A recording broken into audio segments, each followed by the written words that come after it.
বাংলাদেশের স্বাধীনতা সার্বভৌমত্ব অক্ষুণ্ণ থাকলে পরেই এখানে ইসলাম থাকবে, এখানে ইমাম থাকবে, এখানে মুসলমান থাকবে।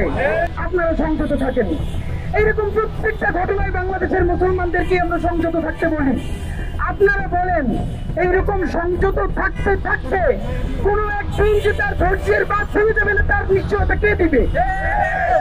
আমাদের কেউ তো কয়েকদিন পরে মানুষ বিশ্বাস করতে শুরু করবে না। এখন অনেকে বলে থাকেন ধৈর্য দেওয়া কি শুধু এখানে বাংলা মুসলমানদেরই কাজ, তাদেরই সমস্ত দায়? আপনাদেরকে একটা উত্তর দিই ভাইরা, হ্যাঁ, এই বাংলাদেশের স্বাধীনতা সার্বভৌমত্ব টিকিয়ে রাখা, এখানে ইসলাম ইনসাফ দ্বীন থাকবে কি থাকবে না, এর সাথে বাংলাদেশের স্বাধীনতা সার্বভৌমত্ব সরাসরি প্রশ্ন জড়িত।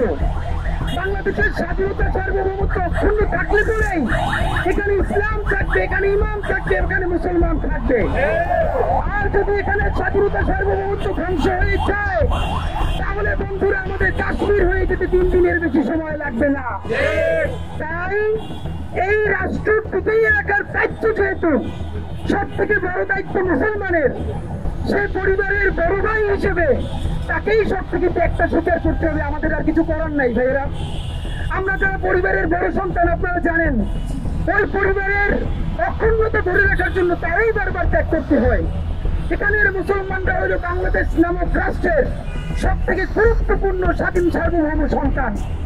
সুতরাং তাই বাঁচাই রাখার জন্য তারাই বারবার ত্যাগ করতে হবে। কারণ এই রাষ্ট্র যদি ধ্বংস হয়ে যায়, তাহলে অন্যদের কোনো দুঃখ নাই, তারা আনন্দই পাবে। আপনাদেরকে আর একটা কথা আজকে বলি, বাংলাদেশের মুসলমানদের একটা সমস্যা হইল, তারা কোথায় কোথায় বলে তারা 90%। ভাই, এই 90% থেকে বের হয়ে আসেন। আপনি যতদিন না পর্যন্ত বুঝবেন এই 90% বলার মধ্য থেকেই আপনার চাইতে রয়েছে, ততদিন আপনি এখানে কিছুই করতে পারবেন না। এই বাংলাদেশের 18 কোটি মানুষের মধ্যে মুসলমান পরিচয়ের মানুষেরা হলো সব থেকে বড় কালচারাল মাইনরিটি।